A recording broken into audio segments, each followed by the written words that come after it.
Oke, anak-anak, jika sebelumnya kita sudah belajar tentang titik stasioner dan nilai stasioner, maka di pertemuan kali ini kita akan membahas uji turunan pertama dan uji turunan kedua, di mana kedua uji turunan ini adalah cara untuk mengetahui nilai stasioner yang kalian temukan itu termasuk maksimum, minimum, ataukah suatu titik belok. Nah, kita mulai dulu dari teorema uji turunan yang pertama. Misalkan C, suatu nilai kritis fungsi f yang kontinu pada selang buka I yang memuat C, jika f terdiferensialkan pada selang tersebut kecuali mungkin pada C, maka fc dapat diklasifikasikan sebagai berikut. Yang pertama, jika f aksen X berubah dari negatif menjadi positif pada C, maka f memiliki minimum lokal pada koordinat C, Fc.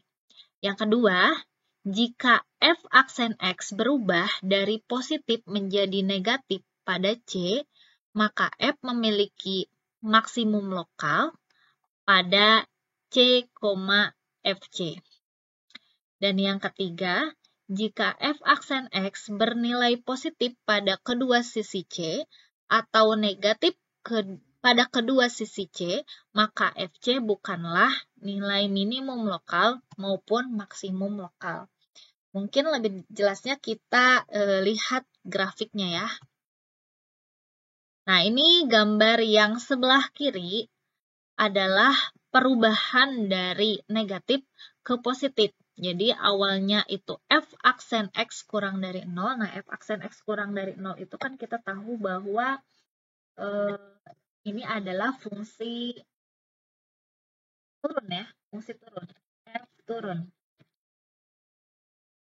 Kemudian di sebelah kanan C-nya ini ada f aksen X lebih besar dari 0 atau bisa kita sebut sebagai fungsi naik. Nah, ada perubahan dari negatif ke positif.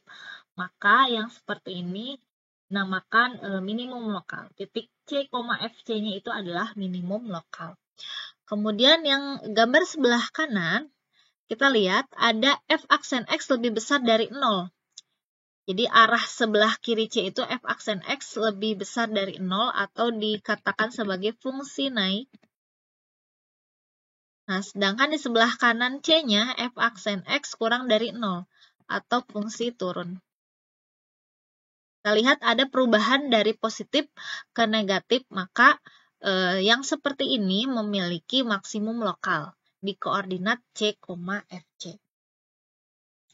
Nah, kemudian bagaimana jika tidak terjadi perubahan tanda? Ya, seperti ini. Jadi ada f aksen X lebih besar dari 0, ini fungsinya fungsi naik.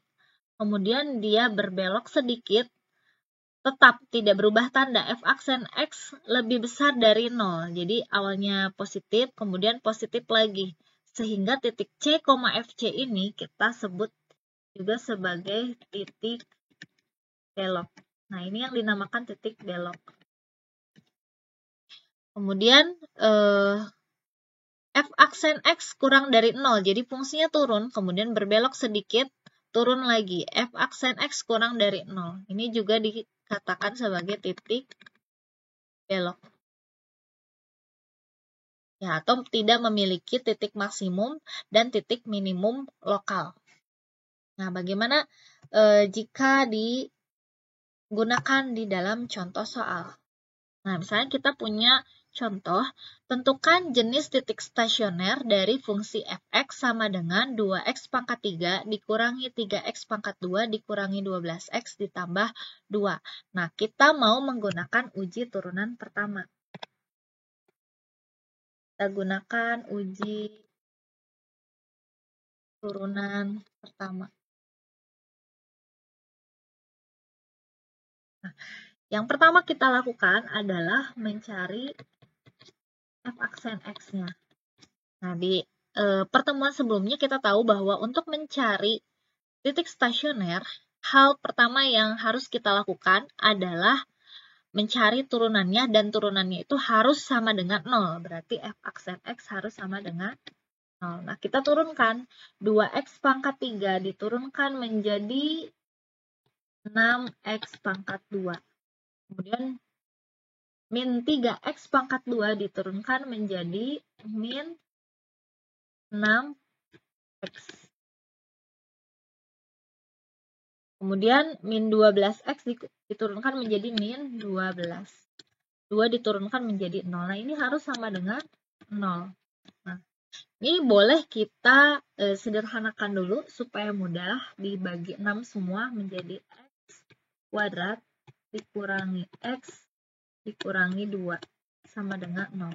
Nah, setelah itu kita cari pembuat nolnya dari x kuadrat dikurangi x dikurangi 2. Ya, kita faktorkan dulu mungkin sebelumnya. Kita faktorkan, ambil bilangan yang hasil kalinya negatif 2, hasil jumlahnya min 1, berarti x min 2 dengan x plus 1. Ya. Min 2 dikali 1, min 2 ditambah 1, min 1. Nah, ini pembuat nolnya adalah 2, atau x-nya sama dengan negatif 1. Nah, berarti titik stasionernya itu berada ketika x-nya 2 atau x-nya negatif 1. Kemudian bagaimana kita menentukan jenis dari titik stasionernya. Nah, tadi kita harus melihat perubahan tanda. Perubahan tanda di sisi kiri dan sisi kanan dari si pembuat nolnya ini. Nah, berarti kita bikin dulu garis bilangan. Kita buat dulu garis bilangannya. Hanya begini. Nah, kita buat garis bilangan min 1, kemudian 2. Nah, kita kemudian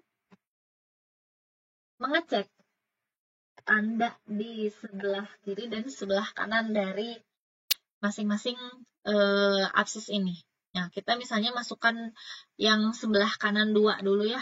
Ambil bilangan sembarang yang lebih besar dari 2, misalnya 3. 3 dikurangi 2, positif. 3 ditambah 1, positif. Positif kali positif, positif ya. Berarti di sini positif. Nah, di sebelah kanan 2 itu pasti positif. Kemudian kita cek di antara min 1 dan 2. Di antara min 1 dan 2, kita ambil misalnya 0 atau boleh juga 1. Misal kita ambil 0 ya. 0 dikurangi 2 negatif, 0 tambah 1 positif. Negatif dikali positif berarti negatif. Nah, ini di antara min 1 sampai 2 itu adalah negatif. Kemudian kita ambil yang sebelah kiri min 1. Misalnya ambil min 2. Min 2 dikurangi 2 negatif. Min 2 ditambah 1, negatif. Negatif kali negatif, positif. Nah, gitu. Nah, kebanyakan memang kalau bentuk fungsinya itu sudah bentuk kuadrat, kebanyakan selang-seling. Tapi tetap kita harus perlu cek ya. Kita perlu cek kenapa? Karena kita mau menentukan nih titik stasionernya itu jenisnya apa. Dan mungkin saja ada bentuk-bentuk fungsi yang tidak selang-seling gitu ya, tidak terjadi perubahan tanda, itu mungkin saja. Nah, kemudian kita cek nih, berarti mana yang jadi maksimum dan mana yang jadi minimumnya. Nah, kita lihat. Ini kan sebelah kiri dari negatif 1 itu. Nah, berarti kalau kita gambar, positif itu naik ya. Berarti ini ada kenaikan. Tuh ya. Kemudian di min 1 itu kan dia titik stasioner tuh ya. Nah, kemudian dari min 1 ke sebelah kanan itu dia negatif. Kalau negatif berarti turun. Ini turun.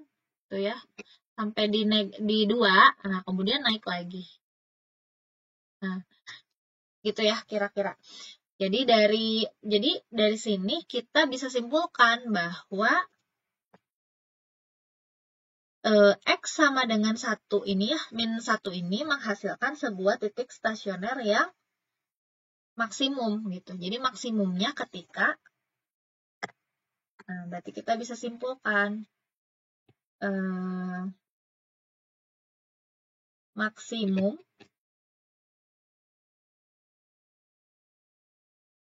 ketika X sama dengan min 1. Minimum ketika X sama dengan 2. Nah, gitu. Nah, maksimum minimum ini adalah nilai maksimum dan minimum lokal. Nah, jika yang ditanyakan adalah berapakah titik koordinatnya, jadi titik maksimum lokalnya, titik koordinat maksimum lokalnya berapa, titik minimum lokalnya berapa, ini tinggal kita substitusikan saja nilai X-nya min 1 ke fungsi yang awal jika ditanyakan titik koordinatnya. Jadi tinggal 2 dikali min 1 pangkat 3 dikurangi 3 kali min 1 pangkat 2 dikurangi 12 kali min 1 ditambah 2. Nah, itu kalau misal mencari titik koordinatnya. Tapi di sini soalnya hanya menentukan jenis titik stasionernya. Nah, jenis titik stasionernya itu adalah maksimum ketika X-nya sama dengan min 1 dan minimum ketika X-nya sama dengan 2. Nah, itu adalah penggunaan uji turunan pertama untuk menentukan jenis titik stasioner. Nah, yang selanjutnya ada teorema uji turunan kedua. Nah, uji teorema turunan kedua ini digunakan sama ya untuk mencari titik stasioner, jenis titik stasioner. Oke, ini ada yang keliru, ini harusnya begini. Nah, jadi misalkan f fungsi kontinu sedemikian sehingga f aksen C sama dengan 0 dan turunan keduanya ada pada selang buka yang memuat C. Yang pertama, jika f double aksen C lebih besar dari 0, maka f memiliki minimum lokal pada C, FC. Jadi biasanya kalau di pertemuan sebelumnya f aksen lebih besar dari 0 itu kan naik ya, tapi di sini f double aksen lebih besar dari 0 itu memiliki minimum lokal gitu ya. Jadi kalau lebih besar jadi minimum lokal. Tapi yang kedua, jika f double aksen C kurang dari 0, maka f memiliki maksimum lokal pada C, FC. Kemudian yang ketiga, jika f double aksen C sama dengan 0, maka pengujiannya gagal. Atau dengan kata lain, f mungkin memiliki maksimum lokal, minimum lokal, atau tidak memiliki keduanya. Jadi bisa jadi ini ya, f double aksen C sama dengan 0 itu mungkin saja si fungsinya memiliki titik belok, tapi harus kita uji ulang. Nah, contohnya kita mau menggunakan contoh yang tadi ya, mau menentukan jenis titik stasioner dan titik belok. Jadi kalau di uji turunan pertama, kita hanya menentukan jenis titik stasionernya saja, tapi di uji turunan kedua, kita bisa juga mencari titik belok dari fungsinya. Gitu. Nah, kita masih menggunakan soal yang sama seperti tadi ya. Jadi, kalau mau menggunakan uji turunan kedua,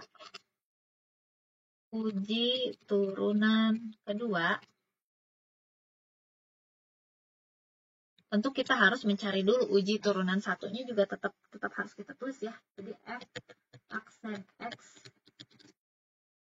dia harus sama dengan tadi, harus sama dengan itu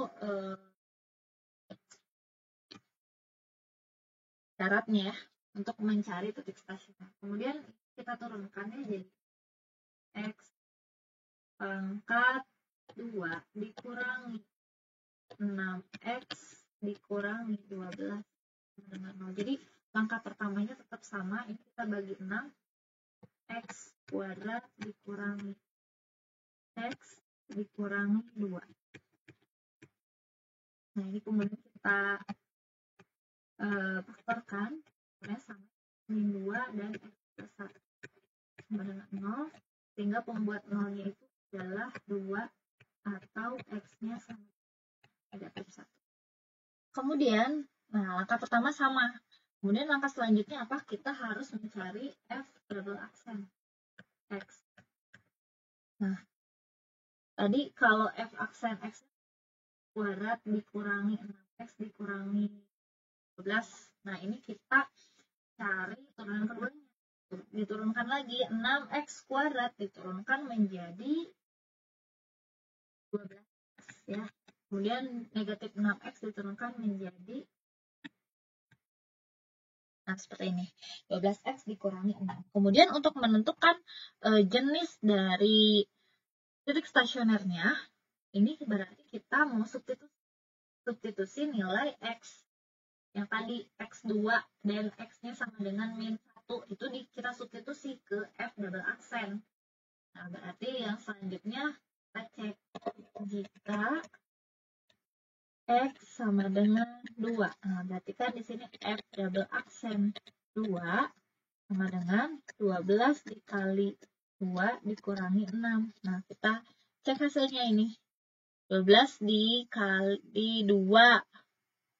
24 dikurangi 6.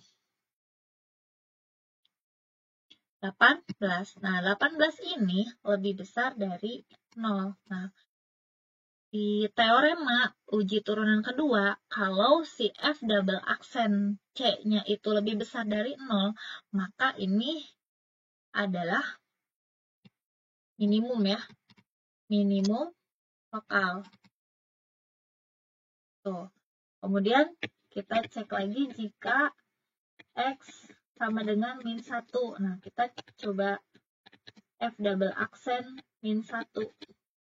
Berarti 12 dikali min 1 dikurangi 6. Jadi negatif 12 dikurangi 6, negatif 18 ya. Ini kurang dari 0. Kalau kurang dari 0 seperti di teorema uji turunan kedua, maka ini adalah jenisnya maksimum lokal. Itu. Nah, berarti di sini sama ya hasilnya. Jadi ketika titiknya di x sama dengan min 1, maka jenis stasionernya maksimum. Tapi ketika x-nya sama dengan 2, maka jenis titik stasionernya adalah minimum lokal. Dan jika yang ditanyakan adalah berapakah titik koordinatnya, berarti kita tinggal substitusi saja min 1 atau 2 ke fungsi yang awal. Nah, seperti itu. Kemudian bagaimana untuk menentukan titik belok? Nah, untuk menentukan titik belok tadi dia harus sama dengan 0 turunan keduanya. Ya, jadi titik belok itu didapat ketika f double aksen x-nya sama dengan 0. Oh, berarti 12x 6 sama dengan 0. Berarti x-nya harus 12x sama dengan 6. Berarti x-nya sama dengan 1/2 ya. Nah, kemudian apakah benar x sama dengan setengah ini adalah absis dari titik beloknya? Nah, berarti harus kita cek dulu. Kita cek apakah terjadi perubahan gitu ya. Kita cek, cara ngeceknya gimana? Nah, sekarang kita cek tadi f aksen kita tulis 6x pangkat 2 dikurangi 6x min 12. Kemudian untuk f double aksen x-nya itu adalah 12x min 6 gitu ya. Dan ini harus sama dengan 0 sehingga x-nya adalah setengah. Nah, kemudian kita ceknya menggunakan garis bilangan. Kita cek dengan mensubstitusi nilai-nilai di sebelah kiri dan di sebelah kanan setengah ke turunan pertamanya. Misal kalau kita masukkan 1 ya, kalau kita masukkan 1 ke f aksen x nih, berarti kan 6 dikali 1 kuadrat dikurangi 6 kali 1 dikurangi 12 ya. Boleh ditulis dulu. Ini contoh aja pengecekan. 1 sama dengan 6 kali 1 kuadrat dikurangi 6 kali 1 dikurangi 12. Nah, ini hasilnya adalah negatif ya, kurang dari 0. Ini hasilnya kurang dari 0 nih. Berarti kita tulis negatif. Nah, kemudian bagaimana dengan di sebelah kiri setengah? Misalnya kita ambil f aksen 0 misalnya. Jadi ini 6 kali 0 dikurangi 6 kali 0 dikurangi 12.